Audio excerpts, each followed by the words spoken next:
begin this week with another non-indie comic book because the damn Absolute universe is so absolutely amazing. This is Absolute Green Lantern #1. Last week it was Absolute Martian Manhunter, which is pretty amazing. This is Thought this was indie comics and reviews, bro. oh, stop, you troll. This is Al Ewing writing it, and Janoi Lindsay is the artist on this. So hey, if something's good, man, it's good. You know, I mean, yeah, you gotta give credit where it's due. And I'd give DC credit and even Marvel Ultimate line credit for coming up with stuff that's just a little bit more, a little different.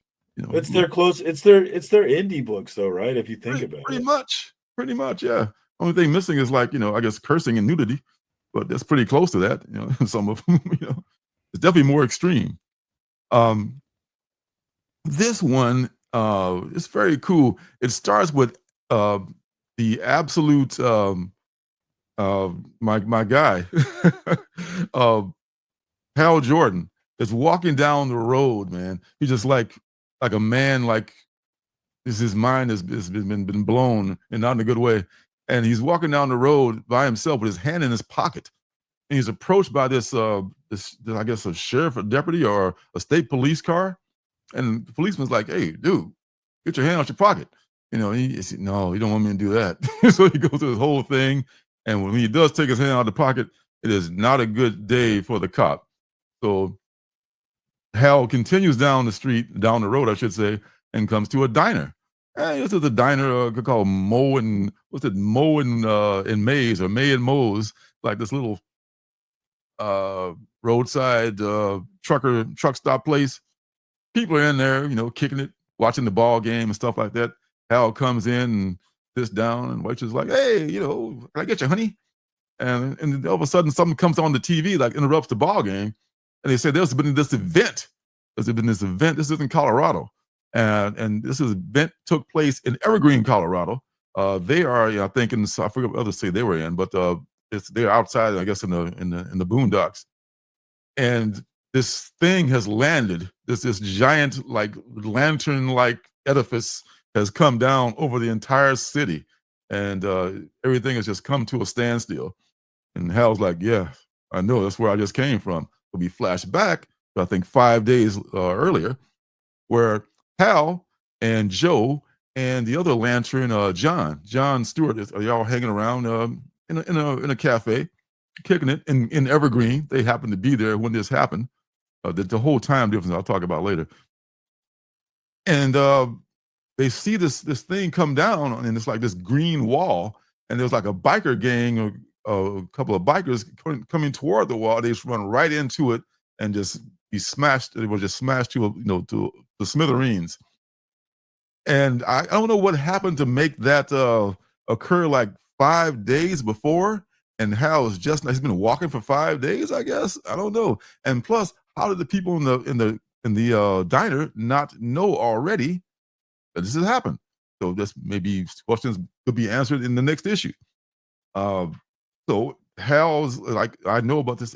Flashback to the present, and Hal's like, "I know what happened. I don't want to take my hand out of my pocket." And he's still like, the waitress looking at him real crazy, like, "Holy shit, were you trying to rob the place? And what's going on the TV?" And Hal just he has to take his hand out of his pocket, and the same thing that happens to the cop happens to that whole bar, or the whole like diner, and it's like sucked into this black hole like thing that's in his hand. And after that, I'm gonna just show that because it's pretty fucking cool. He sucks the whole bar into it, and after that, Joe walks in. Joe walks in and like, Hal Jordan. And it's just like, this is like a whole setup issue. So I'm not really spoiling anything. And she walks in and is like, "Hal, what happened to you?" And she's glowing. And she's just like, it's like something that has happened. So there are no rings in this universe, but there's something about that lantern that landed there that's going to give, I guess, maybe Joe and maybe Hal and maybe John the powers of the Green Lantern. And that is to be revealed further, I guess, in the next issue. And man, I'm totally down with that too. Now there's another damn Absolute book I gotta buy. I'm trying to get away from these mainstream books, and now you're just sucking me back in, you know. So this is really good, man. I will be reading the next one of these just I got to see what happens because it looks very good. It's well written, the art's good, and the pace moves along very well. The concept, man, the absolute universe is just banging so far. Cooking. Thanks. Yeah. They cooking. Did you pull that one or no? No, I haven't read it yet. It's on my pull list though, but I Okay. haven't picked it up yet. Okay. Yeah. Yeah. Yeah. Even though I talked about stuff that happened and all through, usually I don't like to spoil the last page and all that, but it was all a setup for the next one, and it did talk about a lot of this stuff in the 5-page preview that they put out before. So basically, I it's don't just really feel like you can spoil a first issue, right? Like, I feel like the first issue is supposed to be spoiled to set up buying the next one, you know? sometimes, but you don't get the spoilers anyway, though. You kind of like a guy, just like whatever. Yeah, I don't mind if I know true. or not. Yeah. That's true. So yeah, I would definitely will be pulling this and Martian Manhunter and Flash. I don't know. And no, I am not selling out Chaos, despite what you say. He's coming back in there. It'll take time to restore Yeah, Chaos has been trolling all week. He was trolling me Monday. Oh man, it's just that's what he does, baby. That's what I do. That's what I do, baby. I troll. All right, so first one is Absolute Green Lantern. Definitely a pick me up. The next one was another penultimate book. Penultimate books out there, and a lot of them are good. The Last Boy. This is written by Dan Panosian, and Alessio Avallone is the artist. So this is the story of. I know you're not familiar with Peter Pan. Is that correct? I heard that before. Not really, yeah. Okay. Well, just like Peter Pan, the Lost Boys, they came from Never Never Land, and once upon a time, they came to Wendy Darling's window, which sounds creepy when you say it out like that, but it's not really. It's a kid's story, and the Lost Boys took Wendy off to Never Never Land. I think it was her little sister too, but Wendy came back. Wendy. See, the boys in Never Never Land never grew up. And that's the thing. That's Winnie decided, I want to just go back home and have a normal life. So Winnie came back to wherever the hell she, was living, and Peter stayed there. Well, this is a story of Peter many years after Wendy, that situation. So it starts off with Winnie just is a grown woman now. Well, she's a young adult woman, and she's taking care of her ailing father. Her father is dying. The mother's like really overbearing, and this is like this is not in the modern day. It's just like when the story was written, like in the old days. I don't know, maybe the late 1800s, I should say. And Wendy wants to be, I think, a writer, and her mother's like, "Oh, what are you? You're just going to? Oh, an editor. She wants to be like an editor, and that's just unheard of for a woman to have a job other than cranking out babies. What are you talking about? You got to take care of your father, and then take care of your husband and their children. That's what you do. She was like, "Fuck all this. I'm gonna do my shit. So Wendy is kind of longing for her past, Never Never Land, but in the meantime, Peter's back in Never Never Land, and he has never moved on, as all the other Lost Boys have grown up, and they've just moved on too. Well, Peter's back there trying to stir up shit between the natives, which they're called now, not the Indians. They're the natives, which they called them the Indians back in the old story, were led by Chief Tiger Lily. Chief Tiger Lily is now grown up. She's not grown up, but she's like, she's in charge of the tribe. And Captain Hook. Well, Captain Hook, Peter wants to mount this I guess war against Captain Hook, and Tiger Lily is like, we good. I mean, Captain Hook and us, we have an understanding. He buys our pelts, and we trade with him and everything. And he's like, and Peter's like, no, I don't care about that. He's evil. I have to go fight him. And so Peter's kind of a dick. in the story. So I don't know what they're going with it as far as trying to make him out the hero. Maybe that's the intention, is to show that Peter the times have changed and Peter has not. So at the end, it has like an unfortunate incident that happens, and it's all Peter's fault. But I think that this is one of the last one of the few pages, like with Captain Hook being chased by the giant croc, which is very cool, by Bill Sienkiewicz, who did a cover for this, I think. But I like to see where this is going with because the fairy tale books they've done before have been very cool, like the Alice Ever After book and the Briar book about Snow White. So I want to see what they're going to do. Boom, that is, with Panosian at the helm of this one. So I'll pick up number 2 of this one as well. Last Boy. Okay. Yeah, I mean the 125 has been on you guys' list for a long time. Yeah, I don't quite get it myself. It's Adam Hughes. It has boobs. I guess just those two things together, are just like That's all it takes, huh? That's all it takes. Sometimes just boobs. You need Adam Hughes, Hashtag Neverland. That's right. If you want to build Minecraft. Oh wow. What's happening here? Talking about your blanket. Oh, my blanket. That's right. That's my blanket on the lazy boy right there. That's why I read most of my comics here. Yeah, it is. It's definitely a pixelating thing. What's that, Jose? Was that the Neverland thing, or the Green Lantern? All right, so there's that. Last Boy, interesting.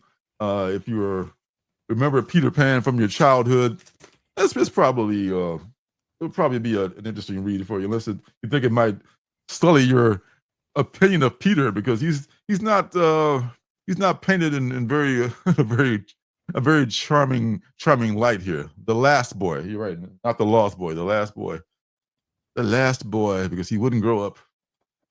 All right, next one is by Mark Russell, written by Mark Russell, and drawn by Laci. Laci is the artist on this. It's called Polis.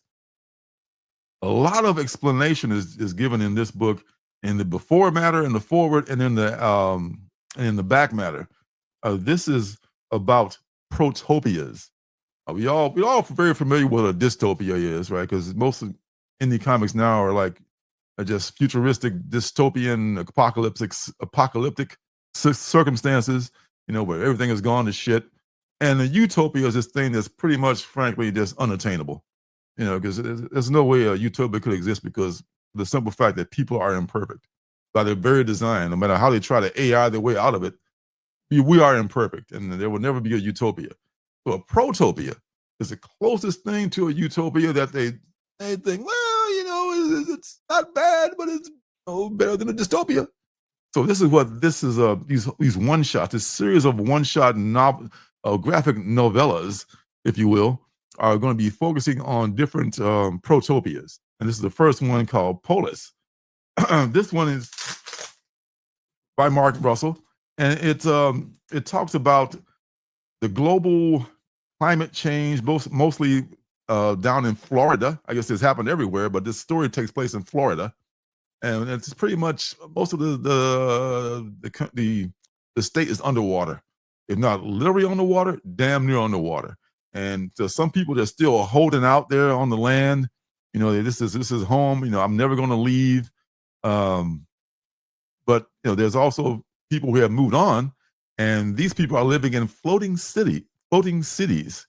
These things are very cool too, because they go underwater when the hurricanes come, so they're unaffected.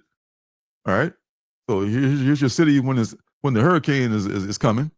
All right, we're all cool down here, right? And it's like, I guess hundreds of thousands, not who knows how many people live in there. And when everything is clear, they surface again and let's let the top down. This is the way it looked like. Hey, it's just like Florida was meant to be. So without the hurricanes and Ron DeSantis. So it's very cool. And there's people on land, like this young girl they're focusing on, and her father is like part of the militia who keeps the rabble from coming and stealing all your shit, because they still got roving bands actually of hoodlums who steal everything. Because hey, it's like Mad Max. It's every man for himself. So her father is protecting the little encampment they have on the edge of the land that's partially on the water and built on a hill. And one day her father is killed, and she's like, "Fuck it, I'm going to the floating city. I got nothing to keep me here now." And this it shows what her experience is after she goes to the floating city, and they got this it's like it's closest thing to a utopia you can have. But then there's still some things that's good. Like I said, we're not perfect. There's this it's run by these people, like this one woman here, right there. You can see her on my fingers here. She was from some, I think she was from maybe Ukraine or maybe somewhere in that area. And she was so happy to be able to save people. She's the closest thing to just a benevolent being that you can find. Everyone here is welcome. We bring everyone in. There is no fighting here. I don't care if you're enemies on land. Once you're here, everyone is equal. There is no conflict. And if there is conflict, out you go. And it's just a one shot. It's kind of hopeful and optimistic in many ways. It is a $7 book. So you can, if that kind of hopium is not your cup of tea, then you might not want to spend $7 for it. But other than that, this is a good story. Very well drawn. There's a nice concept. Every month is going to be a different, which I love, one shots. Don't you know? It's going to be a different story, but they're all going to be about protopias. So Polis being the first one, and there you go. That's interesting. I love Mark Russell. So it's a different writer than you said? No, same writer, Mark Russell. Lacey is the artist on here, but Mark Russell is the writer.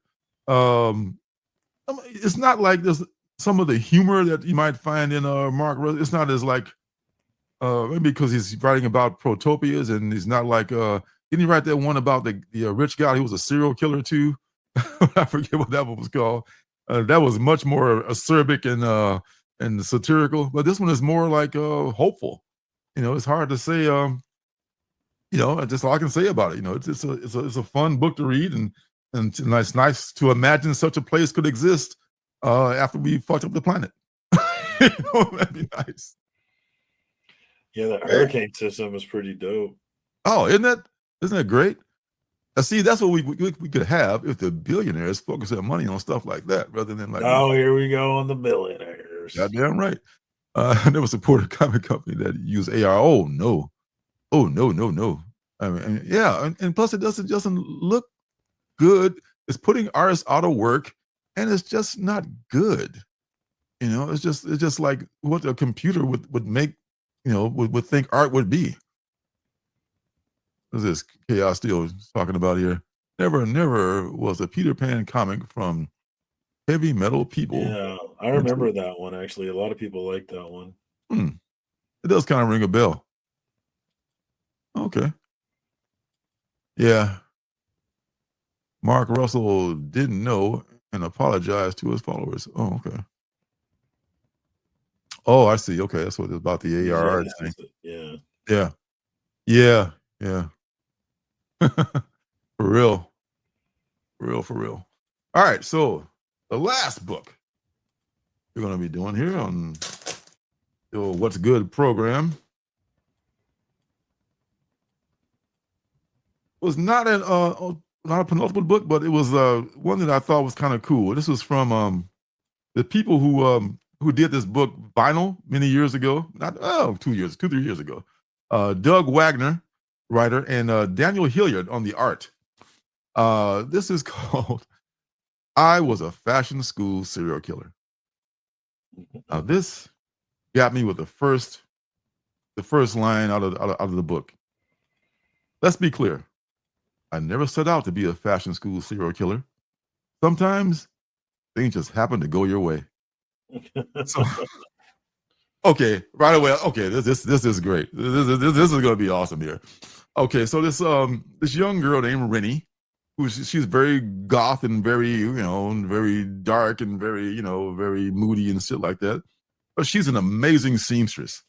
She makes her own clothes.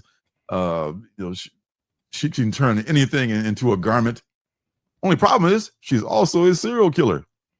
But she was a serial killer before she went to fashion school. But she has happened to go to fashion school and just to to hone her skill as a not as a serial killer, but as a seamstress. So it just so happened that this whole going to Minor fashion school, problem. minor problems, and also like now I just got a whole new slew of people that I can maybe use as my for my hobby. But she says she doesn't want to mess with anybody in the school, and that will be challenged because once she gets into the school, it becomes this whole clique of like there's the mean girls, of course. There's mean girls everywhere, and they tend to accumulate in places like fashion school and just rule. But she runs into this other young girl who becomes her friend. What is her name? She is what is her name? Her name is I never remember names that well. Doesn't really matter. But Sophie is her friend. So Sophie she'll be anybody's friend. She's just like, hey, she's like this go between the mean girls and Rennie and anyone else. And she has another friend that she introduces Rennie to, and Rennie she's really kind of antisocial, as you might imagine most serial killers might be. And she doesn't want to bring people into her universe. So Rennie on the way home, I forgot to mention before she went before she enrolled in fashion school, she stopped this sexual assaulter from basically maybe killing and doing horrible things to this woman, and kills him and ends up making a jacket out of him. Like he had a tattoo on his chest. That's what that tattoo is now on the back of my jacket. So and then the teacher's like, oh my God, this is just like. Is this leather? Like of a fashion? Yes, it's leather-ish. So she's like, you have amazing work. You're just a great seamstress. And the mean girls hate her so much, and they've been given this assignment for the semester finale, for the final, and she's so close to this mean girl has done something to Sophie, and she's like, okay, I'm gonna have to kill this girl. I know I made a promise I'm not gonna kill anybody in my class, but I have to make an exception here. But so she ends up stalking the mean girl, and luckily for her, she the mean girl runs into another guy who's trying to assault her, and Rennie kills him instead. So it's kind of like so far she only kills people who deserve it, if you can say that, so. Like Dexter. Yeah, exactly. She's an emo Dexter, kind of. So nice jacket. Who is it? Yeah, literally. Who is it? Okay, not the designer. Who the fuck is it? So she literally, kills this guy and ends up bathing in his blood. So it's like, it's a thing she has. She has this constant itching, and she thinks, I guess, maybe that the blood helps. She's always scratching and doing this kind of stuff, kind of like a dope fiend. She's always scratching. Smells funny. Well, Bobby, she probably cures it just the right way, because leather probably will smell funny if you didn't cure it the right way too. But well, that's another story. But this, just because I really loved vinyl, and I didn't finish the other books that they read, but Plush, and there was one called Plastic. I think there's several volumes of that too, at least one volume of it. I didn't finish that one, but because I love vinyl so much, I will definitely finish this one because it's quirky. I like Rennie. I like her thing. The dark humor thing kind of floats my boat. So I'm in. I was a fashion school serial killer. Is also on my list of what's good, and that is what's good for the week. Hey, don't forget to subscribe and leave a thumbs up.